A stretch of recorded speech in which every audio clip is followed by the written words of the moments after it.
दारू के नशे में एक किरदार आता है और अपनी मालकिन के रूम में जाकर सो जाता है। जब नींद में वो अपने हाथों को इधर से इधर करता है तो वो उसके हाथ जो होते हैं मालकिन के ऊपर पड़ता है। फिर जो होता है उसे जान आप बेहद ही हैरान और परेशान हो जाएंगे। आप सोचने पर मजबूर हो जाएंगे कि वह जो किरदार था वह मालकिन के रूप में इतनी आसानी से पहुंच कैसे गया। इसके पीछे की सच्चाई जानने के लिए हमारे वीडियो पर बने रहें और पूरा वीडियो जरूर देखें। नमस्कार, आदाब, सत श्री अकाल दोस्तों, आप देख रहे हैं अनोखी अपराध, जिसे देख आपके पैरों तले जमीन खिसक जाने वाली है।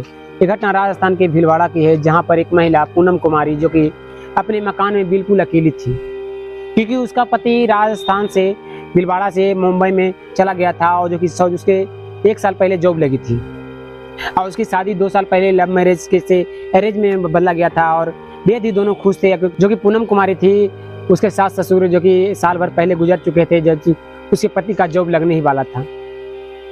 वो बिल्कुल अकेली थी, बिल्कुल वो उदास रहती थी, क्योंकि वह अपने घर में अकेली थी, न पड़ोसियों के पास कभी कभार जाती है और वो फिर चली जाती घर में। दिन उसके गुजरते जा रहे थे, लेकिन वह अकेली रहते रहते इतना बोर होने लगी कि अपने पति को हमेशा फोन कर बातें किया करती थी। तो पति हमेशा करता था कि मैं सेटल होऊंगा तो तुम्हें जरूर लाऊंगा। ऐसा करो कि हमारे घर में 2 रूम है, एक रूम किराए पर लगा दो, जिससे तुम्हारा मनोरंजन होता रहेगा और तुम एक नौकर घर में रख लो।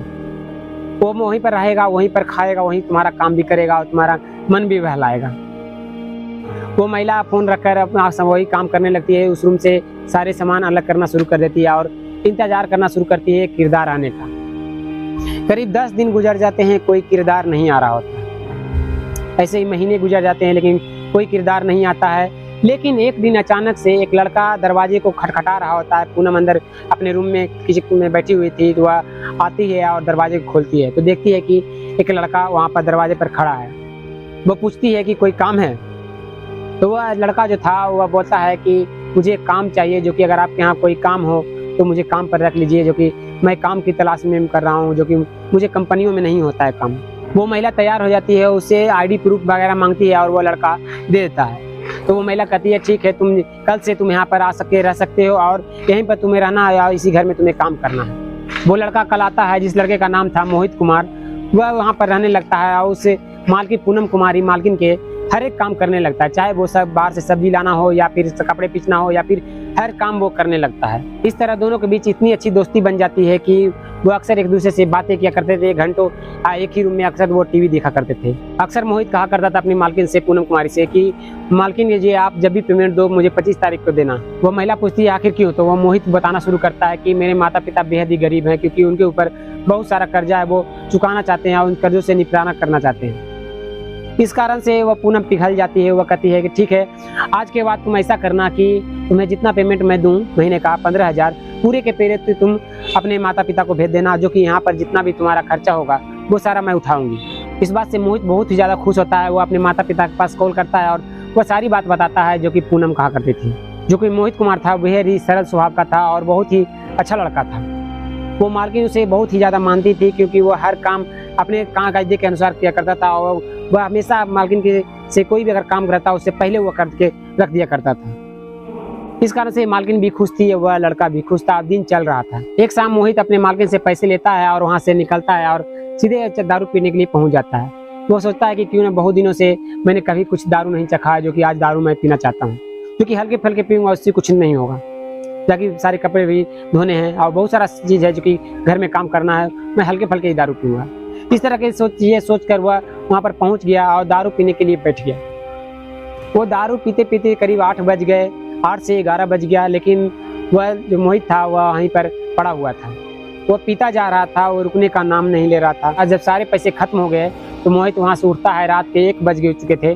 वह वहाँ से निकलता है, सीधे अपने मालकिन के घर में पहुँचता है और दरवाजे को खटखटाता है, लेकिन खटखटाने से पहले ही देखता है कि दरवाज़ा खुला है। वह दरवाजे को खोलकर वो मालकिन के रूम में सीधे पहुंच जाता है और मालकिन सोई हुई रहती है। मालकिन के ऊपर बैठकर वह सारी काम करना लगता है जो मालकिन मना करती हुई रहती है, लेकिन वह मोहित था सारे कपड़े लत्ते फाड़ कर उसके साथ गलत करना शुरू कर देता है। करीब 1-1.5 घंटे हो जाते हैं। जब उसकी गर्मी शांत हो जाती है, वह वहीं पर पड़ जाता है। जब सुबह होता है तो मोहित को होश आता है, तो इधर उधर ताकता है तो देखता है कि उसकी जो मालकिन है वो कोने में बैठकर बिल्कुल नग्न अवस्था में रो रही है। मोहित अपने मालकिन को पैरों में पकड़कर गिड़गिड़ाने लगता है कि मुझे माफ़ कर, मैंने जानबूझकर ऐसा नहीं किया। रोती हुई पूनम बोलती है कि मैं जानती हूँ कि आज तक तुमने मेरे ऊपर गलत कभी नज़र नहीं डाला, जो आज तुम इस तरह से हरकत कैसे कर सकते हो कि तुम अगर ये काम नहीं करते, तो अगर तुम पी के नहीं आते तो ये तुम्हारे से गलती नहीं होती, जो कि तुम्हें माफ़ी लायक नहीं है, लेकिन मैं तुम्हें माफ़ करती हूँ क्योंकि मैं तुम्हें जानती हूँ अच्छी तरह से कि तुम ऐसा काम कभी नहीं कर सकते। वो पूनम उस लड़के को माफ़ कर देती है और अपने पति को वो सारी बातें बताती है कि ऐसे ऐसा बात हो गया है, जो कि वो ऐसा नहीं करना चाहता था, लेकिन आज तक मेरे ऊपर कभी गलत नज़र नहीं डाला, कभी कोई ऐसा चीज़ शब्द नहीं बोला जो कि मुझे दुखी हो, जो वह पी कर आया, जो कि वह ऐसा गलती कर दिया। जो कि पति भी बहुत ही सरल स्वभाव का था, वह शांतिपूर्वक से बातें को समझता है और वो मान जाता है कि ठीक है, जो कोई बात नहीं, रहने दो। मोहित जो था बहुत ही अंदर अंदर पछता रहा था, वो रो रहा था कि ऐसा वो क्यों किया, वो अपनी मालकिन के साथ ऐसा क्यों किया। वो हर बात ये जिद कर रहा था कि जो उसके लिए भगवान साबित हुई, वो उसके सारे कर्जों को वह निपटारा करा चुकी थी, उसके माता पिता की सहयोग कर रही थी, उसके साथ वो गलत किया। आखिर वह उस दिन दारू क्यों पिया। वो अब इस पछतावे में करीब 2 दिन हो चुके थे, वह रूम में पैक हो चुका था, वह रूम खोलने को तैयार नहीं था। पूनम बाहर से आवाज़ दे रही थी, लेकिन वो रूम नहीं खोल रहा था। पूनम डर रही थी कि आखिर वो दरवाज़ा क्यों नहीं खोल रहा था। जब 3 दिन गुजर जाते हैं, तो तीसरा दिन पुलिस आती है, तो पूनम देखकर घबरा जाती है कि उसके घर में जब कोई पुलिस बुलाया नहीं, तो वो पुलिस उसके घर में कैसे पहुंची। पूनम दरवाजे पर जाती है और उस पुलिस वाले से पूछती है कि आपको किसने यहाँ पर बुलाया। तो वह पुलिस वाला कहता है कि आपके घर से कॉल आया, जो कि आपका एड्रेस दिया गया है, जो कि आपके घर से कोई लड़का आपके घर में बंद है रूम में, और वही हमें फ़ोन कर बुलाया कि मुझसे गलती हो गई, जो कि मैंने अपने मालकिन का रेप किया है। इस कदर की वो बातें कर रहा है, लेकिन मालकिन कहती है कि ऐसा कोई बात नहीं है, वो कोई उसके साथ कोई रेप वगैरह नहीं हुआ है। तो वो पुलिस वाला कहता है कि मैं उस लड़के से मिलना चाहता हूँ कि वो लड़का आखिर कहे कहाँ। तो पुलिस अंदर घुसती है और देखती, इधर उधर देखती है कि उसके घर में 2 ही रूम है। तो वह एक रूम में जो कि खुला हुआ था, एक रूम में अंदर से लॉक था। वह उस रूम को पुलिस खुलवाने की कोशिश करती है, तो अंदर से वो लड़का खोलता है और वह कहता है कि गिरफ्तार कर लीजिए मुझे से बहुत बड़ी गलती हो गई है। वो बहुत कोई लड़का हुआ पछता रहा था मोहित। उसे लग रहा था कि उसे फांसी ही होनी चाहिए। वो बार बार फांसी की गुहार कर रहा था कि उसे फांसी दे देनी चाहिए। पुलिस उसे गिरफ्तार कर ले जाती है, क्योंकि वह खुद स्टेटमेंट दे रहा था कि वह अपनी मालकिन के साथ वह रेप जैसी वारदात को अंजाम दिया है। लेकिन जो मालकिन थी और उसका पति, वो उसे छुड़ाने की कोशिश कर रहा होता है, और जो उसके माता पिता थे मोहित कुमार के, उसके पैसे भी वह मालकिन भेज रही थी, ताकि उन लोगों को कोई दिक्कत ना हो और पता न चले कि उसका बेटा जेल गया हुआ है। उस मुजरिम के, मोहित कुमार के बयानों को मद्देनजर रखते हुए उसे कुछ सालों की सजा होती है। तो दोस्तों, इस कहानी में आपको किसकी गलती लगती है? या मालकिन की गलती थी कि वह एक लड़के को रूम दी, या फिर उस लड़के की गलती थी कि जो कि दारू पी कर आया, या फिर उस दारू की गलती थी?